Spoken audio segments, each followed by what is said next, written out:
Copyright covers everything we produce in terms of artistic or literary works, scientific works.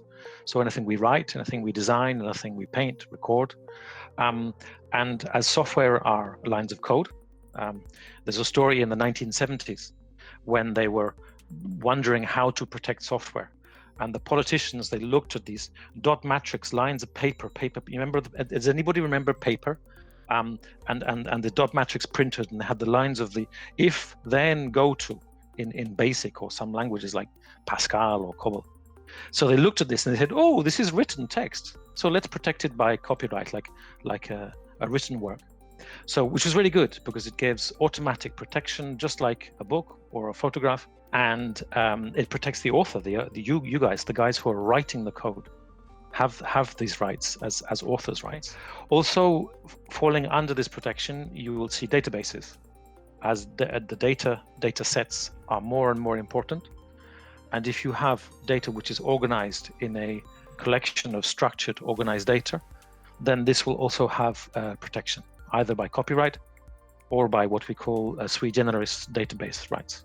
So this is the basics of copyright. So it's automatic, it's international, there's no formalities. Which is a very good and easy, simple form of protection. So what does get protected? So obviously the source code, which is code, you write it, the object code as a transformation of the source code. Even also the preparatory documentation. So the diagrams, I don't know if you do UML, do you guys still do UML diagrams? Block diagrams, architectures, the designers, the support materials, the user manuals, the README, anything that is around the software, user interfaces, okay? The tools, so for debugging and everything, they're also protected by software, okay? The most important thing probably is to understand what is not protected.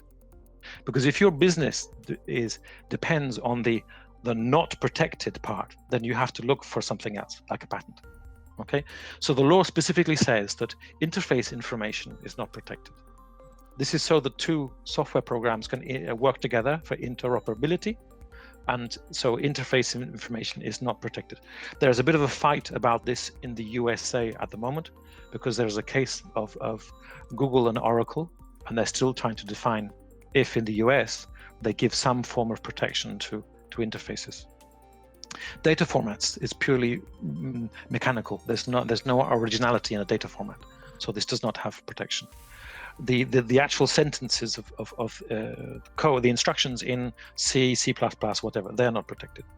But the most important thing for anybody who's an entrepreneur, who's starting with a new project, a new idea, is to understand that the ideas and the principles that the software implements, so the concept of a spreadsheet, the concept of querying a database, these concepts are not protected by copyright.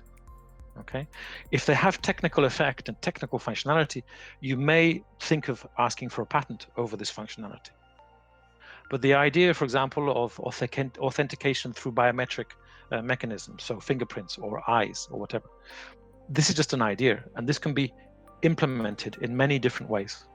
So the idea itself has no protection, but the implementation through a different code, some libraries, this gets copyright protection.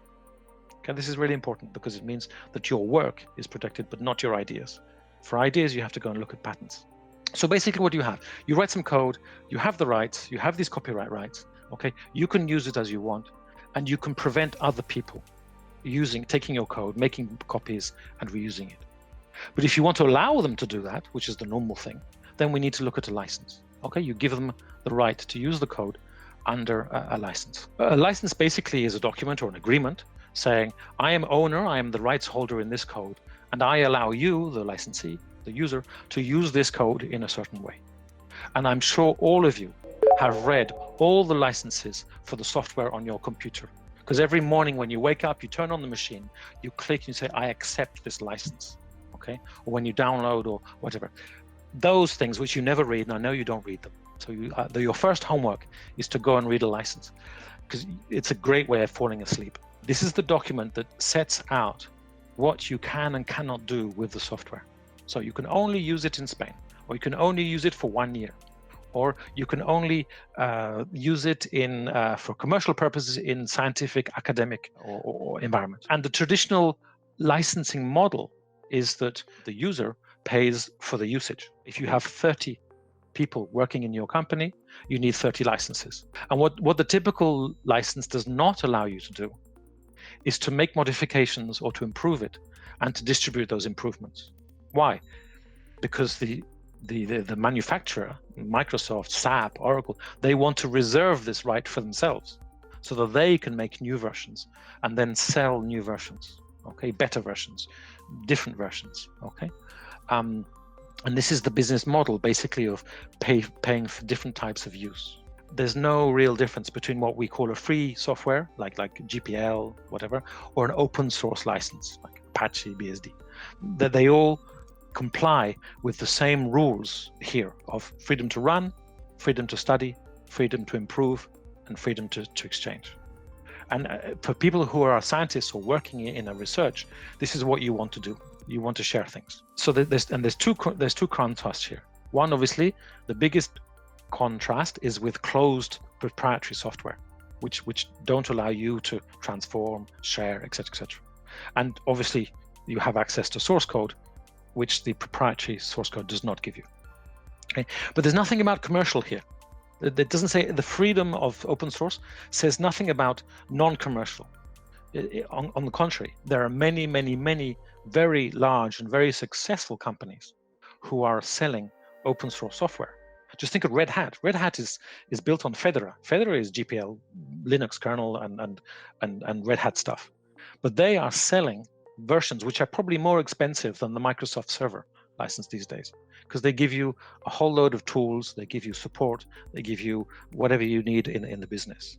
Okay, and there are many other ones. Cloudera gives a commercial version of Hadoop data management software, and there are Alfresco document management systems. So there's nothing anti-commercial in an open source. Okay, all it does, it talks about the copyright rights. It talks about copying, modifying, distributing, and sharing. Okay. So as we see, there are many, many different types of open source licenses, because different people have different concepts of freedom.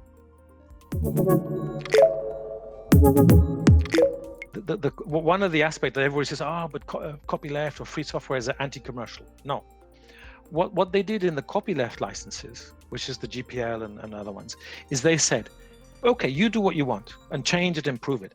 But if you distribute it, you must give the next person the same rights, the same license.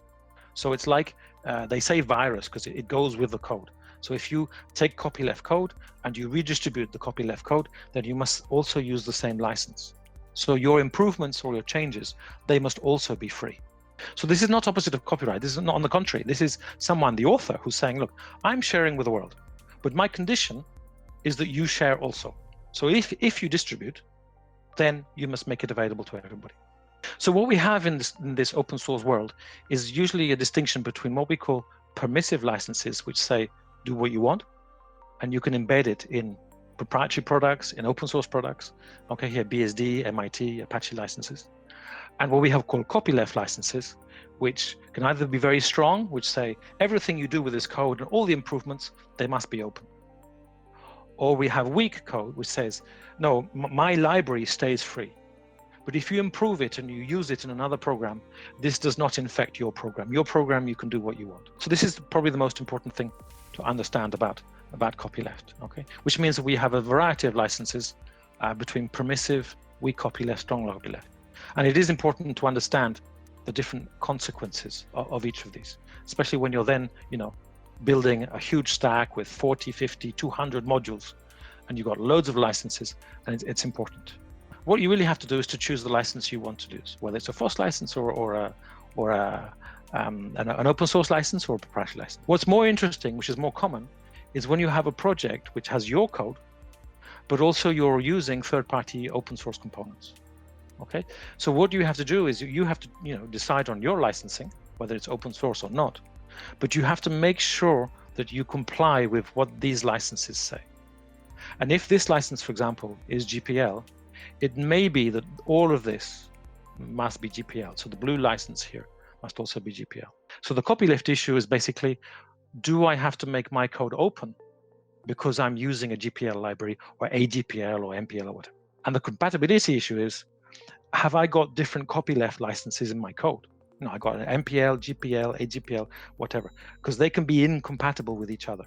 So you do have to be careful in managing the IP here. And there's some great stuff on the web explaining how you can make the permissive licenses compatible with weak, make compatible with strong copyleft. So basically the conclusion of this is you get copyright. There are different forms of licensing, which can be proprietary or open source. And if you're using open source or using proprietary, it's really important to manage how you're using that code and to ensure that the outbound licensing, so your commercial license or your license, is compatible.